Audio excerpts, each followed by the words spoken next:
What's the worst form of torture to have ever existed?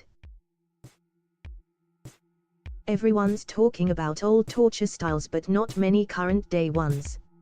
Like when people inject you with adrenaline so you stay conscious and live longer while they things to you that would have killed you otherwise. Brazen bull. You're cooked alive.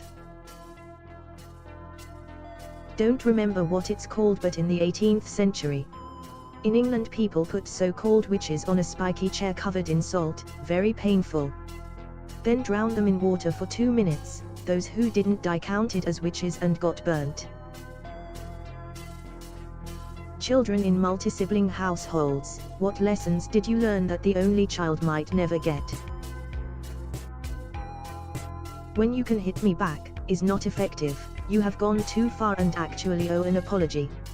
Or you've created a manipulative psychopath, in which case you owe an apology to the world. You actually won't know which it is for years. That it is a lawless world where it doesn't matter whose turn it is on the Xbox. All resources are limited.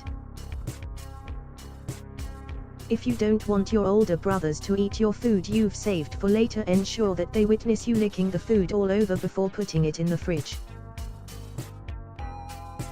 It doesn't matter what happened, it only matters that you can convince people what happened. Eat it now or it won't be there when you want it later.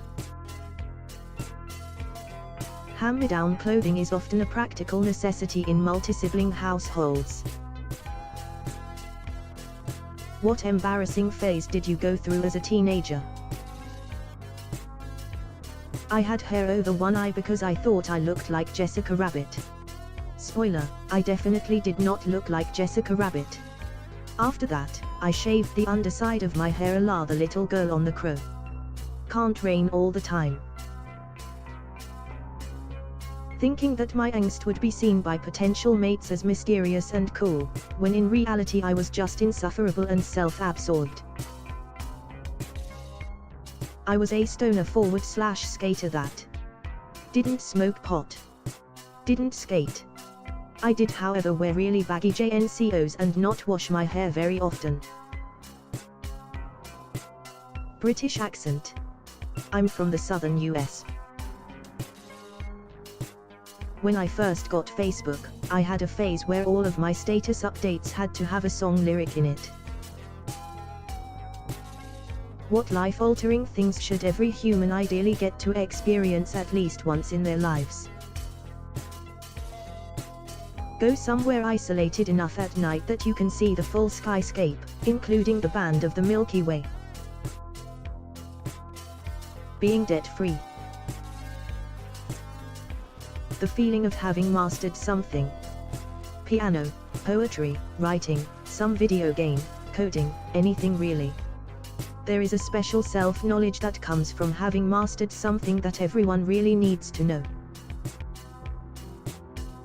Spending a day alone with no plans, completely at liberty, in a foreign city you've never been to before. Stand on top of a mountain. Being utterly lost or similarly in a hopeless situation, and getting yourself out of it with persistence and endurance. Those who have taken LSD, what can you share with people who have never done it? Things you expect to look trippy like psychedelic art don't look much more trippy than they already are.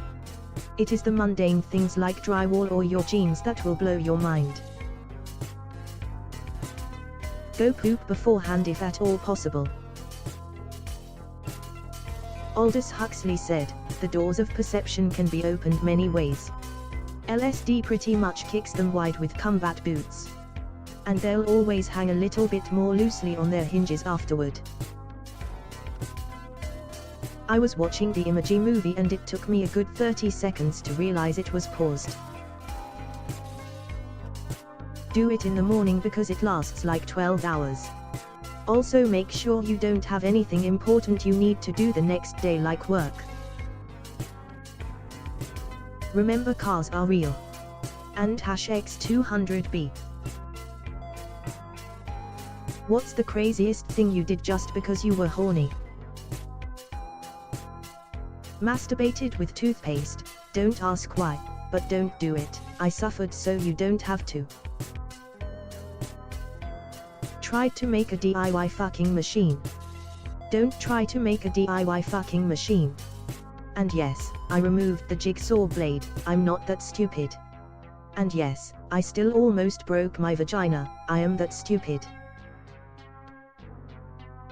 Hit my head repeatedly against the roof of the car.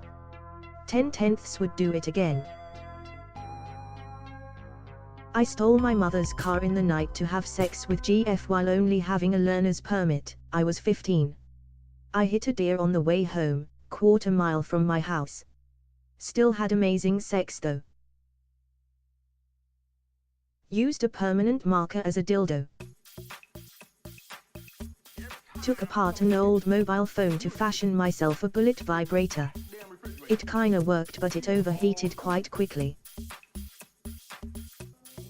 What did you learn from your last unsuccessful relationship?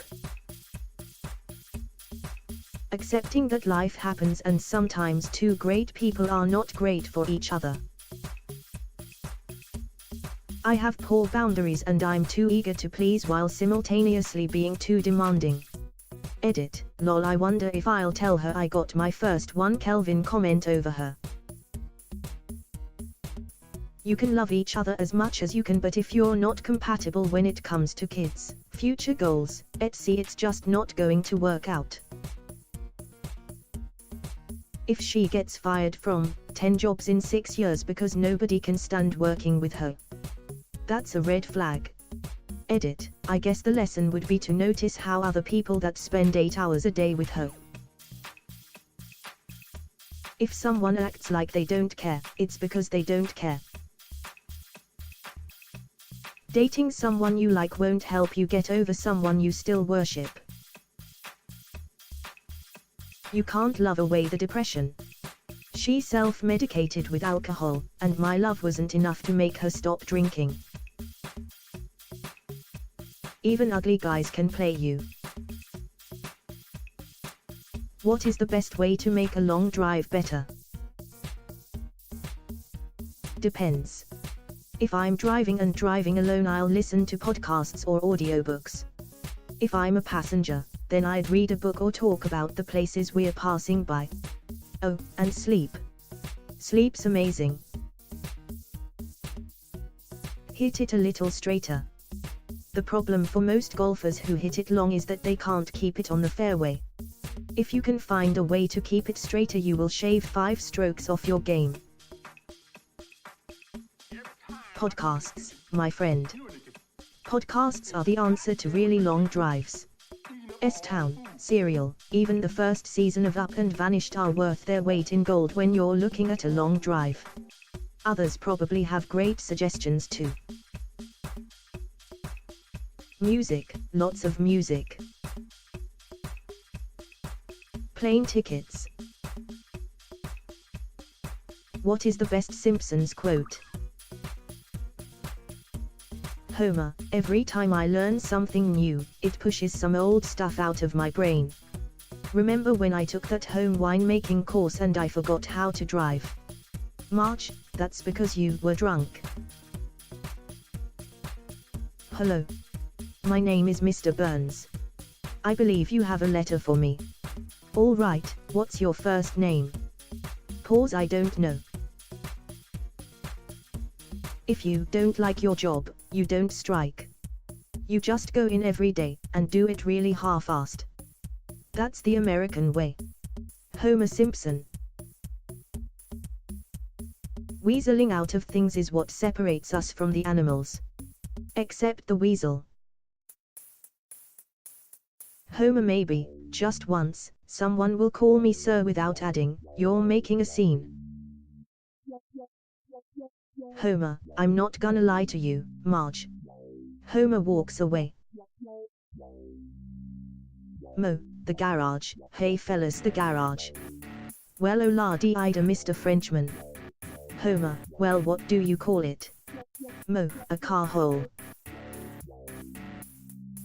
Does that mean you're not going to eat any pork? Yes. Bacon? Yes, Dad. Ham? Dad, all those meats come from the same animal. Right, Lisa, some wonderful, magical animal. Marge, this is the worst thing you've ever done. Homer, you say that so much it's lost all meaning. Which actors / actresses have made such a rigidly lasting impression of a previous character in your mind that you cannot believe them in any other role? Robert Patrick as the T-1000. Edit, I also remembered him in Wayne's World in the same role. I also vaguely remembered him in The X-Files. The other movies and shows I have never seen. Ray Wilson will always be Dwight. I actually feel bad for him because he's such an amazing actor, but it seems like most people just can't see him as anyone other than Dwight. Jeff Goldblum as Jeff Goldblum. Rowan Atkinson. Old-timers will remember him as Blackadder. For me he's forever Mr. Bean. Mark Hamill as Luke Skywalker. Especially since he returned in the sequels, now anytime I see him I only see Luke. Amy Poehler as Leslie Cope. I know she was on SNL and did a lot of other movies, but that role definitely stuck. Nick Offerman is / was / will forever be Ron Swanson. I've watched his films, but he's just Ron Swanson being polite, or Ron Swanson being goofy, etc.